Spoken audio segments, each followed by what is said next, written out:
I'm a little verklempt, overwhelmed. I'm overwhelmed with a roller coaster of emotions and deep gratitude for the remarkable team who has put this exhibition together, and for the interest and the warmth and the love that I can feel in the room from all of you here. Thank you for being here. What an extraordinary journey this has been for me leading up to this moment.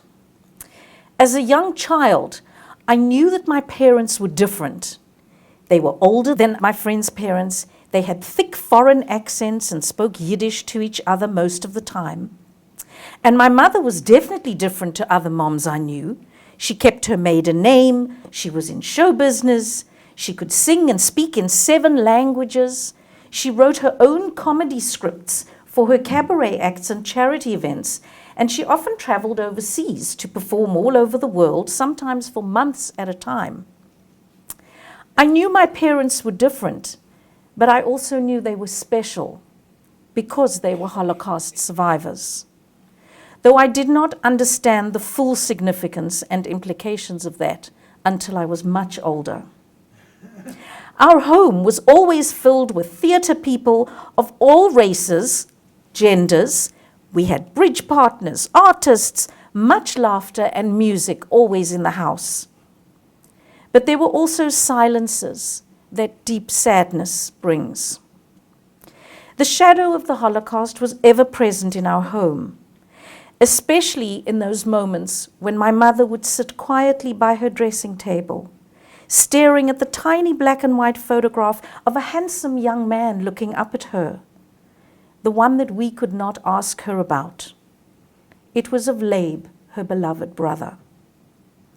She did not speak to me or my sister about him, nor about the war or her ghetto and camp experiences, and nor about any of the family that was killed. "Better you shouldn't know," she would say when my older sister Nava dared to ask. "Better don't talk. It was too painful." And as a child of survivors, I somehow sensed that. And I decided that I would do what I could to never cause either of my parents any more pain. So I was a good girl. Though I do know that unintentionally I did sometimes cause my mother pain, many times, when I practiced the piano.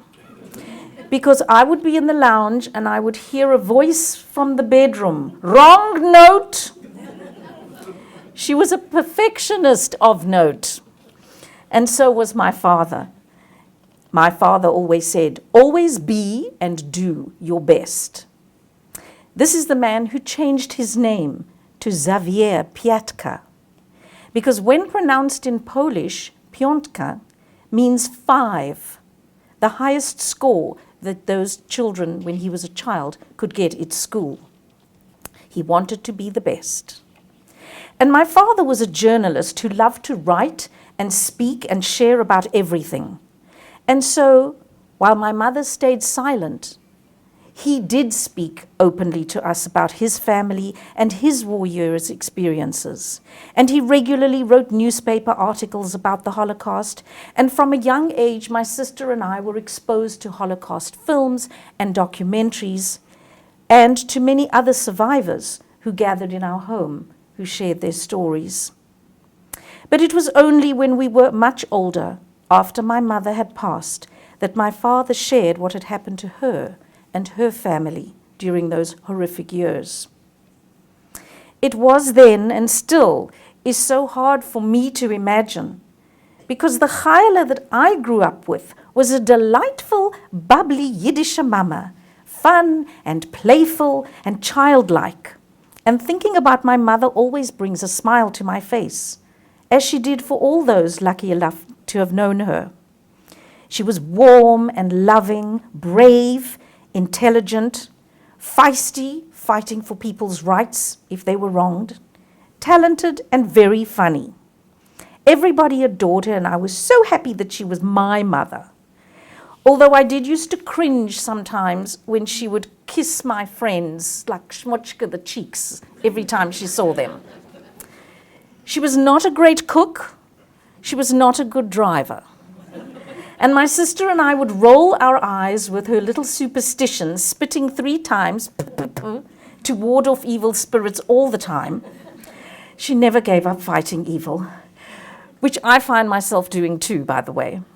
Or she would declare, do not walk under an open ladder, and do not wear green clothes, and do not step over someone younger than you, because you won't grow, which is probably why she was short and probably why I'm short. But that 5 feet short Yiddish mama sure had a larger-than-life spirit that even as a teenager, despite her terrible situation, she was uplifting, enriching, and oftentimes saving many lives in the ghetto and camps. Resiliently and defiantly fighting against evil, she gave her fellow inmates hope and courage and even some joy in those years of despair, loss, and uncertainty. So it was during lockdown that I began to learn more and more about my parents, their heritage, and my legacy. Because I decided to go through my cupboards and do a cleanup and throw out of all the stuff and papers. Down came the big boxes labeled Chayela and Xavier. My father kept every single photo, document, card, newspaper article, everything, show program, reviews, everything going back to 1945. And these boxes traveled around the world, and then some, from our childhood home in Fresno to my sister's home in America after he died, and then back to my Sea Point apartment after she died. And while we had already donated what we assumed were important photos and documents to the Holocaust Museum in Washington and to YIVO, the Yiddish and Jewish Archiving Institute in New York, I still felt there might be some more treasures in these little boxes, so I better go through them. And when I did, I discovered so many documents and photos I'd never seen before. I didn't pay attention. My sister was the torchbearer.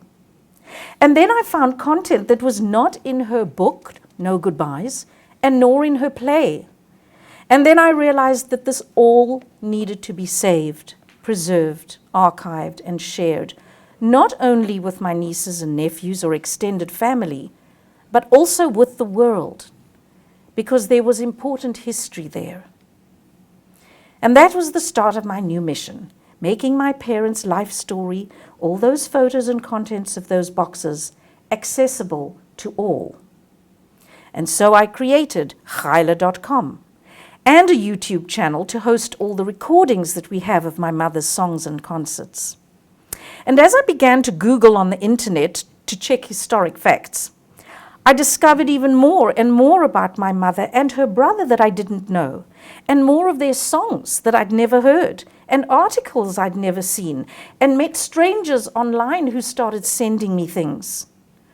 And I only recently found the only photo that exists of my mother and her brother and sister that was taken before the war. It's up on one of the panels.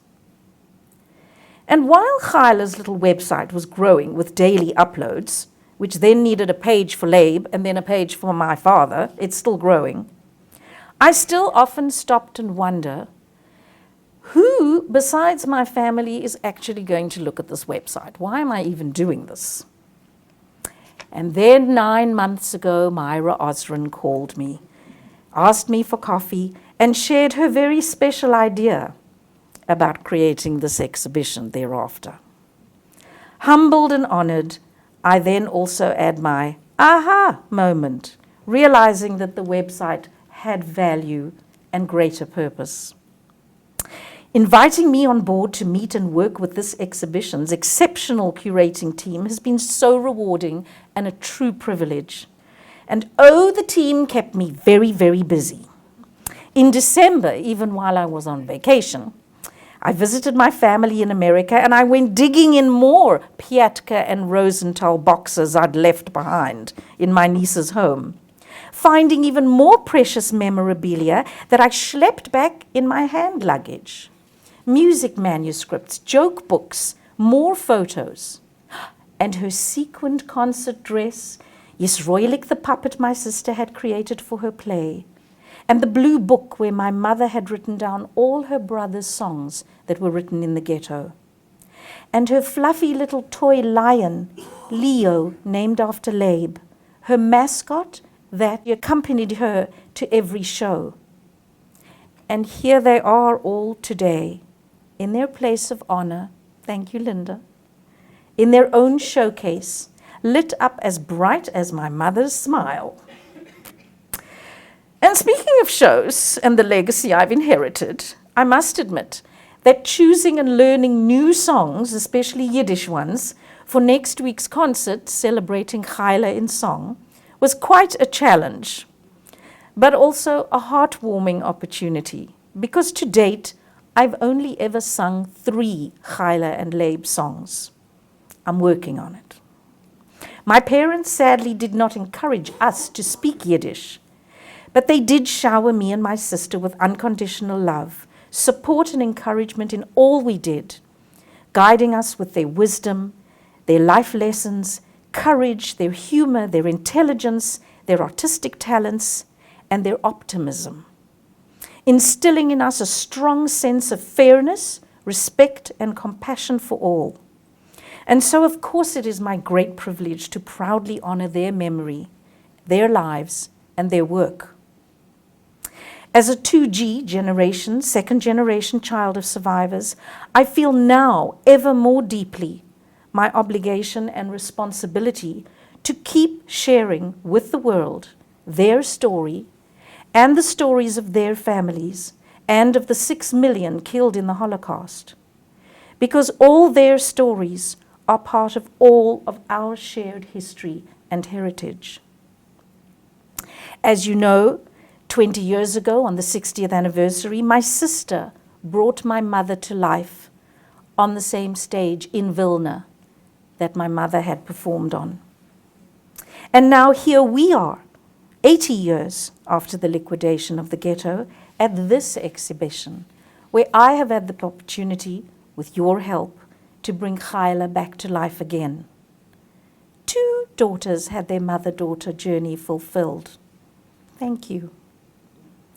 I'm so grateful for this Cape Town Holocaust and Genocide Center, and to all who made this exhibition possible, the generous donors, those front and center and behind the scenes, the performers and the speakers and the guests who will be participating in the ancillary of live events.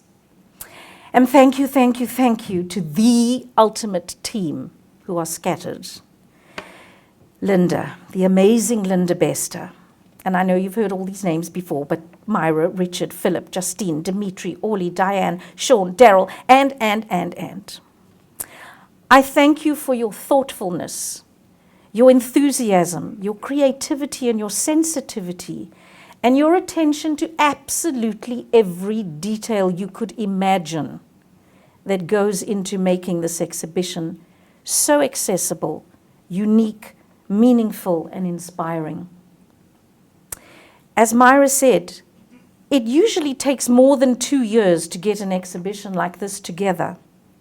But Cape Town is the mother city, and our team brought this exhibition to life in just 9 months.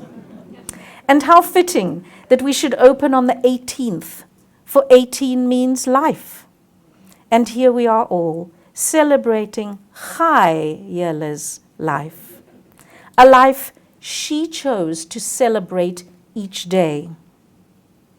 A powerful reminder that no matter how brutal life can be, the human spirit can still triumph. And so I echo my uncle's encouraging words, hold on, life will win. That was his message to all in the ghetto. And then he would say and sing, Wir leben ewig, wir seien da. We will live forever. We are still here. You are here. And I am here because Chayela came out of the worst darkness to live her best life in the light. Thank you.